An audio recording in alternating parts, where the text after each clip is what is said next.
Misfortune is the starting point of turning in the journey of life. Xuefeng. As the guide of Lifechanyuan, the Chanyuan celestials who follow the guide to trek and climb the peak of life know that both the articles I write and myself are presented in front of everyone in a realistic and naked way. I have nothing to hide and nothing to disguise. I am transparent. I am real. In me, you can't find hypocrisy, affectation, contrivance, conspiracy, or trickery. The words I speak may not be entirely correct, and the things I do may not be completely perfect, but the words I say and the things I do are genuine expressions of my true self. I share my insights and experiences from my journey in life, and perhaps they could offer a bit of reference value. I lived through the famine years of 1958 and 1960 and almost starved to death, which was unfortunate. However, the result of this misfortune was that for the rest of my life, any food I eat tastes delicious, whether it's the sourness of northern cuisine, the spiciness of central China, or the sweetness of southern flavors. Whether it's Chinese food, Western food, or African mixed dishes, they all taste good to me, because I have a belief in my heart. To have food to fill one's stomach in life is happiness. In 1980, when I was studying at Zhangzhou Geological Technical School and was a fitter, I was assigned to learn auto repair in a car repair workshop for 1 semester. The master had 2 apprentices, and one day the master told his 2 apprentices to drive the car to the school playground for me to learn to drive. The senior apprentice instructed me on how to operate the car and then got out of the car. However, the junior apprentice took over the steering wheel and started to practice driving, never letting me have a turn. In the middle of the practice, students from the fitter class and the machinist class came to the playground for physical education class, and the junior apprentice drove a bit recklessly. The junior apprentice not letting me drive was an unfortunate event for me, but this unfortunate event saved me from a disaster. Every time I think about sitting in the driver's seat and watching the junior apprentice practice driving nervously, I am grateful to the greatest creator for not letting me learn to drive that day. If it wasn't the junior apprentice holding the steering wheel but me that day, I might have driven into many classmates, and the consequences would have been terrible.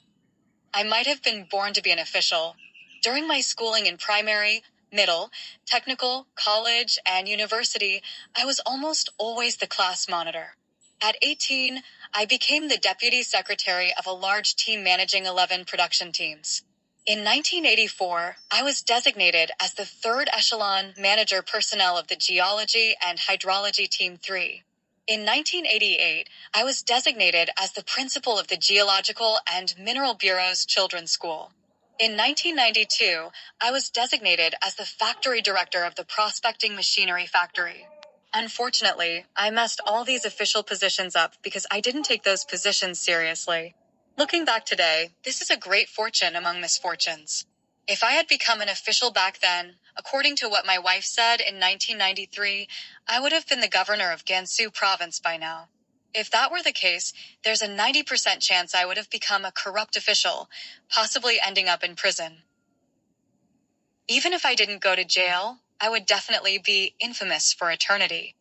In 1994, when I was abroad, the manager's car broke down, and I was asked to take it to Bulawayo, over 200 kilometers away, for repairs because I was the translator and no one else could handle it. The owner of the repair shop, a white man, said it would take 3 days to fix, so I left the car at the repair shop and returned to our station. That night, I was scolded by the manager. He wanted me to get the car fixed and bring it back the same day. Facing such an irrational superior, I quit my job on the spot. This unfortunate event forced me to leave the system that I had entered with difficulty and eventually start my own company to make a living on my own. Fortunately, due to the manager's irrational scolding, I finally embarked on the path of freedom. When there were few private cars in China, I already had a sedan and a van, and I was living in a spacious villa with a front and backyard and a swimming pool, employing 2 people to tend to my garden and do the cleaning and laundry. Over 20 years ago, I had a car accident, an unfortunate event that led to a major turning point in my life journey, completely changing the trajectory of my life and leading me onto the path of the greatest creator, finding the way to heaven. In China, due to the establishment of Lifechanyuan and the second home, we were suppressed by the government. More than a dozen homes were destroyed, which was unfortunate. Yet, it was precisely these misfortunes that squeezed me into Canada. In Canada, with vast land and spaciousness, I live on 40,000 square meters of private land. According to my friends, I live in a mansion with 10 bathrooms, 2 bathrooms, and 6 shower rooms, enjoying a fairy-like life of tranquility, peace, and security. From the unfortunate events mentioned above, what have you realized? In fact, when we encounter unfortunate events, we will feel anxious, painful, troubled, and even resentful.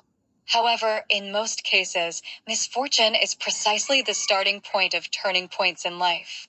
It truly is blessings in disguise and misfortunes lying in wait. When we understand this, we will face the arrival of misfortunes in our life journey with calmness, acceptance, and even secret joy. Therefore, when misfortune falls upon us, we must stay calm, not panic, not go mad, not complain, and especially not get angry. As long as we are alive, there will come a day when we see the light at the end of the tunnel. Chanyuan celestials all know that when one of my eyes went blind, everyone was worried about me, but I cheerfully announced, haha. From now on, I can see everything clearly with just one eye. From the beginning of my blindness to today, I have never cared about the blindness in one eye. Who knows if it's a good or bad thing?